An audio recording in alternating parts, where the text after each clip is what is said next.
ఓం శ్రీ గురుభ్యో నమ. హరి ఓం శ్రీ మహాగణాధిపతి నమ. శ్రీ మహాసరస్వతి నమ. శ్రీ గురుభ్యో నమ. హరి ఓం. ముక్తా విద్రుమహేమణేలతవలచ్చాయే ముఖే స్థిరక్షణే యుక్తా విందు నిబద్ధన రతన మకుటాం తత్వార్ధవర్ణాత్మికాం గాయత్రీం వరదా అభయాం హం పుష్కసాం శుభ్రం కపాలాం గదాం శంఖం చక్రమధారవిందయుగలం హస్తేరోహం తీం భజే. యో దేవ సవితాస్మాకం దియో ధర్మ దిగోచరాః. అందరికీ కూడా నమస్కారం. మన యొక్క జాతకంలో వాటి గ్రహాలు స్థితి అనుసారం మారడం వల్ల కొన్ని మార్పులు అనేటువంటి సంభవించి అనూహ్యంగా అదృష్టం కలిసి రావడం లేదా ప్రమాదాలు పొంచి ఉండడం, ఆర్థికంగా ఇబ్బంది పడడం, లేకపోతే ఆర్థికమైనటువంటి స్థిరత్వం ఏర్పరచుకోవడం, లేదా మనకి తెలియకుండానే మన ప్రమేయం లేకుండానే గొడవల్లో మన పేర్లు వచ్చి సమాజంలో మన గౌరవం తగ్గడం అనేటువంటివన్నీ కూడా ఈ జాతక చక్రంలో 9 గ్రహాలు సంచరణల ఆధారంగా అవి మారేటువంటి స్థితిగతులను బట్టి మన యొక్క జీవన ప్రమాణం ఆధారపడి ఉంటుంది. అయితే ఈ 18వ తారీఖు నుంచి ప్రారంభం చేసుకుని వచ్చే నెల 18వ తారీఖు వరకు కూడా, అంటే నవంబర్ 18వ తారీఖు వరకు కూడా రవి తులాలగ్నంలో రవి కుజుడు బుధుడితోనూ, అదేవిధంగా చంద్రుడితోనూ, రవి కుజుడితోనూ, రవి మళ్ళా శుక్రుడితోనూ మారి మారి నీచ ఉచ్చ అధ త్రికోణ మూల త్రికోణ స్థితానుసారం చూస్తున్నారు. దీనివల్ల జరిగేటువంటి పరిణామాలు ఏమిటి, దానివల్ల మనం తీసుకోవలసిన జాగ్రత్తలు ఏమిటి, ఈ 18వ తారీఖు నుంచి నవంబర్ 18 వరకు ఏ దేవతామూర్తిని ఏ మంత్రాన్ని మనం నిత్యము స్మరించుకోవాలి, చికాకుల నుంచి, ఆర్థిక ఇబ్బందుల నుంచి, ఆరోగ్య సమస్యల నుంచి ఏ విధంగా మనం బయటపడాలి అనేటువంటి విషయాన్ని అమ్మవారి అనుగ్రహంతో నాకు ఉన్నటువంటి జ్ఞానంతో మీ అందరికీ కూడా తెలియజేయడం జరుగుతుంది. అయితే నేను చెప్పేటువంటి ఈ నెల రోజులు ఫలితము కూడా ద్వాదశ రాశుల వారందరికీ కూడా గోచార రీత్యా మాత్రమే మీకు తెలియజేస్తున్నాను. ఇది మాత్రం గుర్తుపెట్టుకోండి అయ్యా. గోచార రీత్యా మాత్రమే మీకు ఈ యొక్క సంచలనంలో జరిగేటువంటి మార్పులు తెలియజేస్తున్నాను.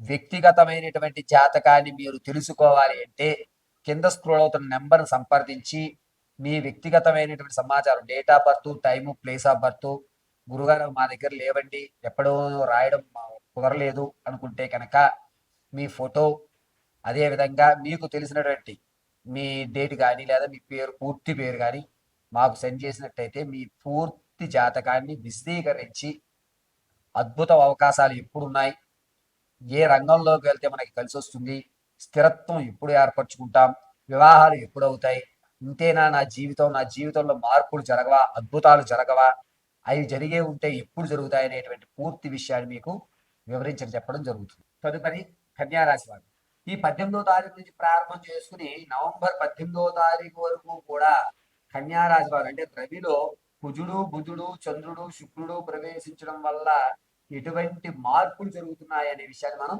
పరిశీలన చేద్దాం.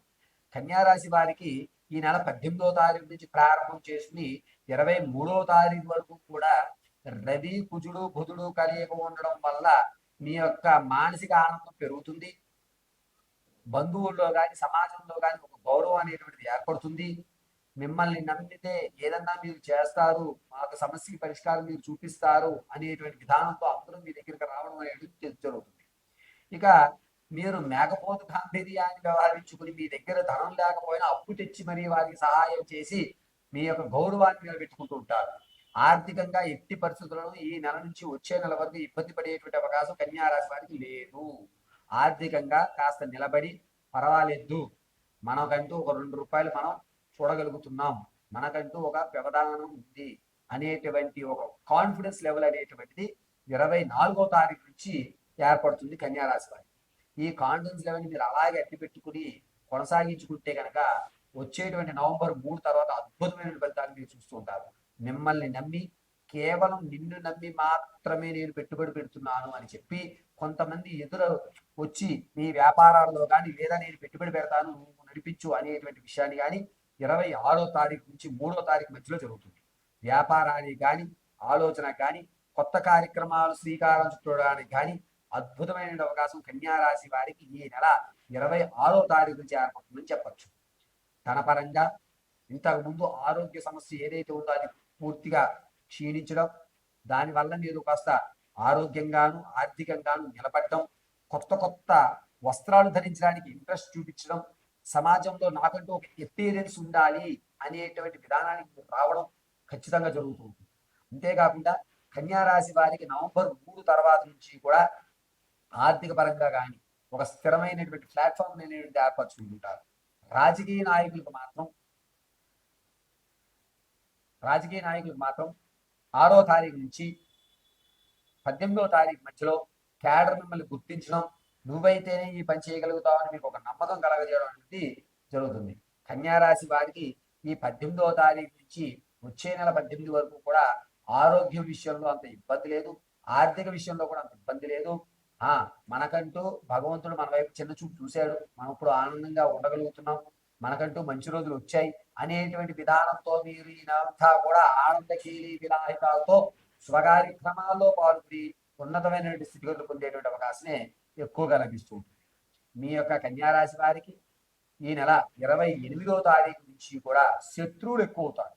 దీన్ని మీరు పెద్దగా పరిగణన చేయగలుగుతూ అవకాశం కోసమే చూస్తారు తప్ప మిమ్మల్ని ఇబ్బంది పెట్టేటువంటి అవకాశం లేదు.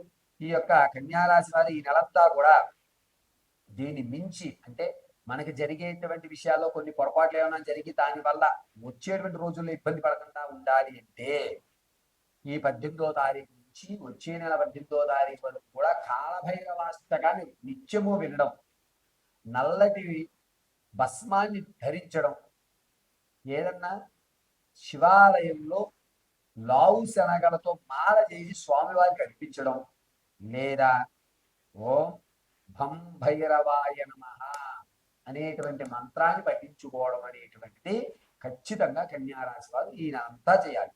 అయితే కన్యారాశి వారికి ఈ నెలలో జరిగేటువంటి విధానం వల్ల మీ మీద మీకు కాన్ఫిడెన్స్ లెవెల్ ఏర్పడడం వల్ల కాస్త ఆత్మవిశ్వాసాన్ని కోల్పోకుండా కాస్త దాన్ని అలా నిలబెట్టండి తప్ప దీన్ని ఓవర్ కాన్ఫిడెన్స్ లోకి మీరు తీసుకోకుండా ఉంటే అద్భుతమైన ఫలితాలు రానున్న రోజుల్లో మీరు అందిపుచ్చుకుంటూ ఉంటారు. అంతేకాకుండా కన్యారాశి వారికి ఆర్థికంగా నిలబడేటువంటి మంచి అవకాశం ఈ నెల 26వ తారీఖు నుంచి ఏర్పడుతుంది. కాబట్టి ఈ నెల 26వ తారీఖు నుంచి కన్యారాశి వారు ఆర్థికంగా స్థిరత్వం ఏర్పడే అవకాశం లభిస్తుంది. కాబట్టి అద్భుతమైనటువంటి దాన్ని చదువు చూడటం జరుగుతుంది.